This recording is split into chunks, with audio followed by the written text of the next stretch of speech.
Dalvik virtual machine एक आपका concept होता है भाई, 4 मास के लिए थ्योरेटिकली कंसेप्ट बताना है। थोड़ा आपको पहले का बेस क्लियर होना चाहिए कि भाई एक्चुअल जावा क्यों बना है, और फिर एंड्रॉइड का स्ट्रक्चर क्या है, आर्किटेक्चर। ऑलरेडी आपने थ्योरी में वही कंसेप्ट था। सी का जब मैं प्रोग्राम में उसको मैं कंपाइल करता हूँ तो उसका डायरेक्ट ईएक्सी फाइल क्रिएट होता है भाई, ईएक्सी फाइल। मैंने कंसेप्ट बताया था कि भाई जो भी आप ऑपरेशन कर रहे हो वो हार्डवेयर पे काम कर रहे हो। प्रिंटफ में अगर मैंने कुछ लिखा तो वो मॉनिटर पे डिस्प्ले हो रहा है, मॉनिटर पे कहीं पर भी मैंने व्हाट्सएप में मैंने प्रिंटफ लिखा तो आपका आउटपुट पे डिस्प्ले नहीं होगा भाई। वो पर्टिकुलर सी लैंग्वेज में लिखना होता है। और जब मैं सी लैंग्वेज में प्रिंटफ लिखता हूँ तो प्रिंटफ का कन्वर्जन मशीन के लैंग्वेज में, यानी कि मॉनिटर के पीछे यहाँ पर कौन सा कलर छोड़ना है, यहाँ पर कौन सा कलर छोड़ना है, उसके लिए कितना पावर सप्लाई अप्लाई करना है, उसके पीछे का लॉजिक है। ये सारा कंट्रोल जो है वो आपका ईएक्सी फाइल यानी कि मशीन कोड होता है भाई। वो मशीन कोड जो आपने एमआईसी में वगैरह आपने कंसेप्ट देखा था, वो माइक्रो प्रोसेसर के आपने माइक्रो कंट्रोलर के आपने कुछ प्रोग्रामिंग किए थे। वो जो कंट्रोलर का जो प्रोग्रामिंग का जो लॉजिक होता है वो आपका जब सी लैंग्वेज का कंपाइल करते हो तो ऑटोमेटिक वो मशीन का लैंग्वेज क्रिएट हो जाता है। अभी आपको एक कंसेप्ट पता होना चाहिए, विंडो का जो मशीन का आर्किटेक्चर है वो पूरा अलग है। वही अगर मैं एप्पल के मशीन पे जाता हूँ, मैक का मशीन देखता हूँ, उसका आर्किटेक्चर पूरा अलग है।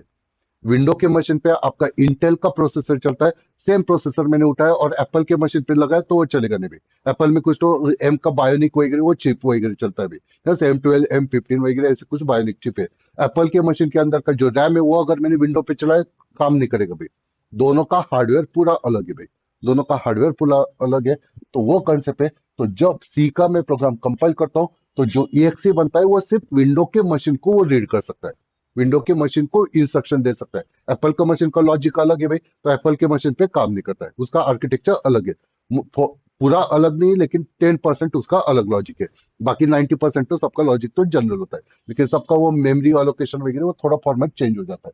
लिनक्स का अलग है, मैक का अलग है, सारे ऑपरेटिंग सिस्टम का अलग है।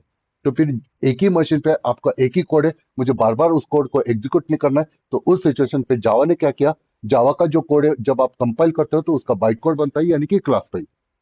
क्लास फाइल यानी कि आप इनडायरेक्टली कंसिडर करोगे ये पर मशीन के इंस्ट्रक्शन ही लिखे भाई। जैसे पर्टिकुलर ईएक्सी होता है वैसे ही ये आपका बाइट कोड का क्लास फाइल होता है। लेकिन ये क्लास फाइल कोई भी मशीन के लिए बना नहीं हुई। ये कोई भी विंडो पे वो रीड नहीं कर सकता है, लिनक्स रीड नहीं कर सकते, कोई भी रीड नहीं कर सकता है। इसका जो कोडिंग है वो सिर्फ जावा ही रीड कर सकता है कि भाई उसके अंदर कौन से इंस्ट्रक्शन है, वो जावा ही रीड कर सकता है। अभी जावा ही मुझे तो जावा पे एग्जीक्यूट नहीं करना है, मेरे मशीन के अंदर तो विंडोज होगा, एप्पल होगा या फिर लिनक्स होगा। तो फिर क्या करता है, जावा ने फिर एक वर्चुअल मशीन क्रिएट किया, जावा वर्चुअल मशीन जिसको आप बात करते हो। ये जावा वर्चुअल मशीन के अंदर वो ये बाइट कोड को रीड करता है और ये वर्चुअल मशीन रन टाइम पे देखता है कि कौन सा ऑपरेटिंग सिस्टम सामने चल रहा है, सामने कौन सा बंदा बैठा है, किसने मुझे क्वेश्चन पूछा है। वो सामने लिनक्स बैठा है तो लिनक्स के हिसाब से वो उसका जो मशीन का इंस्ट्रक्शन है, ये बाइट कोड का कन्वर्जन लिनक्स के हिसाब से वो कन्वर्ट करके देता है। सेम वे अगर जेवीएम को दिखा कि सामने विंडो का मशीन है तो ये जो बाइट कोड है उसका कन्वर्जन वो बाइट कोड सॉरी विंडो के मशीन के कॉम्पिटेबल में कन्वर्ट करके देता है। लेकिन जो जेवीएम बनाता ना वो आपके कंप्यूटर लैपटॉप वगैरह ऐसे जो हायर लेवल के हार्डवेयर जहां पर लगे उस मशीन के लिए जेवीएम बनाता भाई। जेवीएम उस मशीन पे ये जो कंप्यूटर चल रहा है इसके लिए मैंने पूरा 240 वोल्ट का पावर सप्लाई दिया है अभी। बस यहाँ पर बड़ा रैम लगा है, बड़ा प्रोसेसर वगैरह लगा है। अगर पूरा आपका जो मोबाइल है वहां की जो बैटरी है उसको अगर मैं डायरेक्ट 240 वोल्ट का अगर पावर सप्लाई देता हूँ तो 2 मिनट में स्पोर्ट हो जाएगा भाई। वो कंसेप्ट वो इतना पावर सप्लाई एक्सेप्ट करता ही नहीं। वो जो आपका चार्जर है उसमें से 240 वोल्ट का एकदम कम वोल्ट में वो कन्वर्ट करके देता है भाई। वो कंसेप्ट है, वो पूरे चार्जर को पिन को भी पकड़ लो आपको शॉक नहीं लगेगा। बस ये जो पावर सप्लाई इसके पिन को पकड़ कर देखो, फिर आपको समझेगा कितना पावर वहां पर चलता है।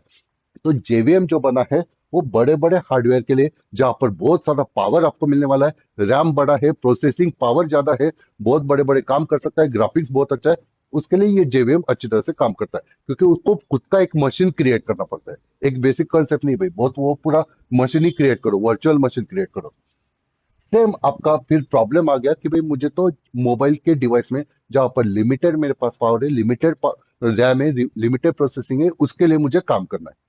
फिर उन्होंने क्या सोचा भाई, एक आइसलैंड कंट्री में, मैंने कल आपको कल से बताया था, आइसलैंड कंट्री में आपका एक डाल्विक शहर है, वहां पर ये डैन नाम से साइंटिस्ट है भाई। उसने एक कंसेप्ट इन्वेंट किया और फिर उस कंसेप्ट को डाल्विक वर्चुअल मशीन बोला जाता है, उसके नाम के हिसाब से, सिटी के नाम के हिसाब से। तो वहां पर क्या होता है, ये जो जावा का फाइल है उसको आप कंपाइल करते हो, जावा सी से कंपाइल करते हो, उसका क्लास फाइल बनता है। फिर ये जो क्लास फाइल बना ये तो पहले का ही प्रोसेस था। फिर जो कंपाइलर था, फिर इसने एक और कंपाइलर किया, डेक्स कंपाइलर, जिससे क्लास फाइल का कन्वर्जन डेक्स फाइल में कन्वर्ट हो जाता है। और फिर ये जो डेक्स फाइल है, इसको फिर आप, ये सिर्फ जावा के लिए बना है भाई। कल मैंने आपको बताया सिर्फ जावा के लिए ही आप कन्वर्ट कर रहे हो। बाकी आपके पास इमेज फाइल है, आइकॉन फाइल है, लेआउट फाइल है वगैरह, आपके पास कलर्स फाइल है, सिंक फाइल है, उसका भी मुझे कन्वर्जन करना भी। सबको अगर सेपरेटली रखते हो तो डिफिकल्ट होगा।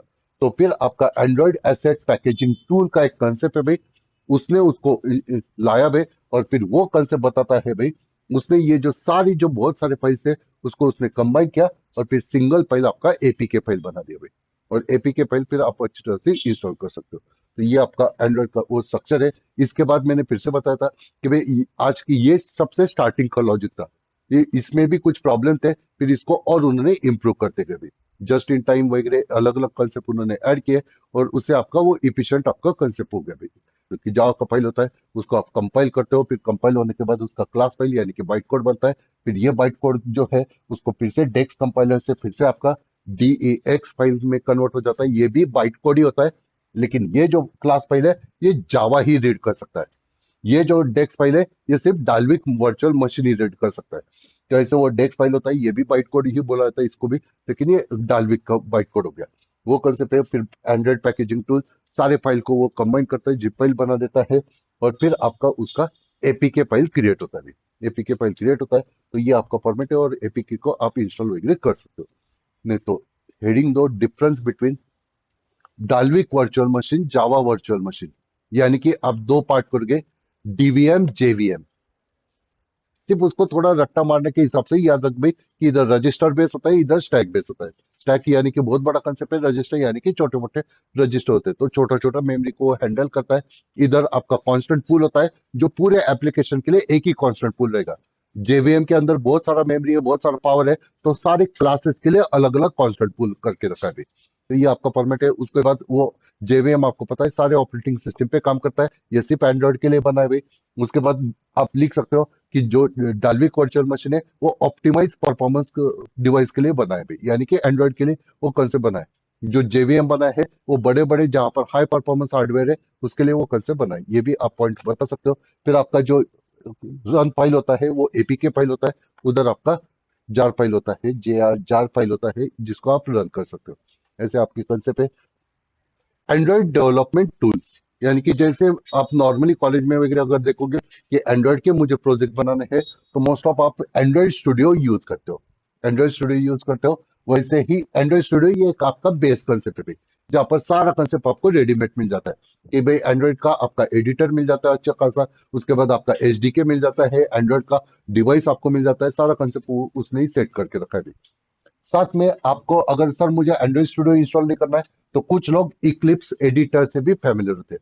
उन्होंने जावा के प्रोग्राम वगैरह, इक्लिप्स एक आपका एडिटर है, वहां पर वो करते हैं, तो उनको इक्लिप्स पे भी आपका जो डाउनलोड होता है यानी कि जो इंस्टॉलेशन होता है वो इक्लिप्स के साथ भी आप कर सकते हो। तो लेकिन इक्लिप्स जो है वो आपका सिर्फ एडिटर है, जहाँ पर आप सिर्फ प्रोग्रामिंग करते हो। लेकिन जो एचडीके होता है वो फिर आपको एक्सटर्नली इंस्टॉल करना पड़ेगा। फिर आपका जो डिवाइस होता है, एंड्रॉइड डिवाइस होता है, उसको फिर से एक्सटर्नली डाउनलोड करो, उसका इमुलेटर डाउनलोड करो, और सबका फिर कनेक्शन करते बैठोगे। वो कनेक्शन करने में फिर से वो पाथ वगैरह सेट करना पड़ता है, वो और डिफिकल्ट हो जाता है। तो इक्लिप्स में काम करना पॉसिबल है, लेकिन वो थोड़ा डिफिकल्ट हो जाता है। फिर आपका कुछ लोग विजुअल स्टूडियो से फैमिलियर होते हैं, तो visual studio for x marine ये भी आपका कंसेप्ट है, जिसपे भी आप एंड्रॉइड के प्रोजेक्ट वगैरह डेवलप कर सकते हो, एग्जीक्यूट कर सकते हो। लेकिन फिर से वहां पर वो सिर्फ मोस्ट ऑफ एडिटर ही बने भाई। तो फिर आपको तीन चार वर्जन आपको फिर से डाउनलोड करने पड़ते हैं। एंड्रॉइड को डाउनलोड करो, फिर आपका वो वर्चुअल डिवाइस डाउनलोड करो थर्ड पार्टी से, और फिर से उसका कनेक्शन करते बैठो। तो ऐसे कुछ टूल्स है। 2 मार्क्स के लिए पूछा जा सकता है कि भाई कौन से आपके पास टूल्स है। तो एक होता है एंड्रॉइड स्टूडियो, फिर आपका होता है इक्लिप्स, और फिर तीसरा होता है visual studio for x money. ये आपके कंसेप्ट होते हैं, तो ये मोस्ट ऑफ आप यूज करते हो, डेवलपमेंट टूल्स होते हैं।